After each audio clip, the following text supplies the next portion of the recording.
Akwụkwọ Jenesis isi nke 33. Jekọb wee welie anya ya abụọ elu hụ ma lee Ịsọ na-abịa ya na nnu ndị ikom. O wee kee ụmụ ya nye Lịa, nyekwa Rechel, nyekwa ndị inyom abụọ ahụ na-eje ozi.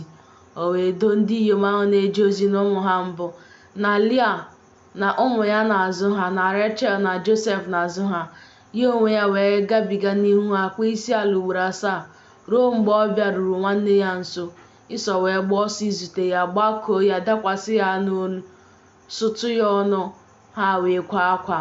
O welie anya ya abụọ hụ ndị inyom na ụmụ ha.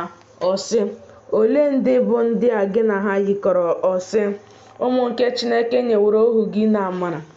Ndị inyom ahụ ndị na-eje ozi wee bịaruo nso, ha onwe ha na ụmụ ha, ha kpọọ isi ala.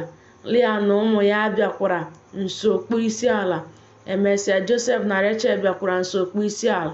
Ọ sị, ọmụma ụlọikwu nke a niile nke m zutere, ọ bụ gịnị n'ebe ị nọ? Ọ sị, ịhụta amara n'ihu onye nwe m. Ịsọ wee sị, enwere m hinne nwanne m, ya dịrị gị bụ nke ị nwere. Jekọb wee sị, mba, biko biko, ọ bụrụ na ahụtawo m amara n'ihu gị, gị narakwa n'aka m onyinye ịnata ihu ọma, n'ihi na ahụwo m ihu gị dịka a na-ahụ ihu Chineke, ihe m wee tọọ gị ụtọ. Biko nara ngọzi nke ewetaworo gị, n'ihi na Chineke emewo m amara, na n'ihi na enwere m ihe niile. Ọ rịọgide ya, o wee nara ya. Ọ sị, ka anyị bulie ije, ka anyị laa, ka m jeekwa n'ihu gị. Ọ sị ya, onye nwe m, amawo m na ụmụ m adịghị ike, na igwe ewu na atụrụ na igwe ehi nke na-enye ụmụ ara dịkwa n'aka m. Ọ bụrụ na a chụsie ha ike otu ụbọchị, igwe ewu na atụrụ niile ga-anwụkwa.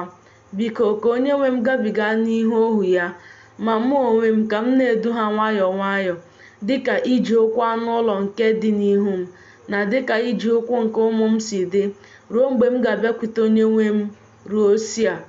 Ịsọ wee sị, biko ka m chịrị mmadụ ụfọdụ n'ime ndị mụ na ha yikọrọ bịa debe n'ebe ị nọ. Ọ sị, n'ihi gịnịkwa? Ka m hụta amara n'ihu onye nwe m. Ịsọ wee laghachi ụbọchị ahụ n'ụzọ ya ije Sia. Jekọb wee bulie ije ruo Sukọt, wuoro onwe ya ụlọ, makwara anụ ụlọ ya ụlọ ntu. N'ihi nke a kpọrọ aha ebe ahụ Sukọt.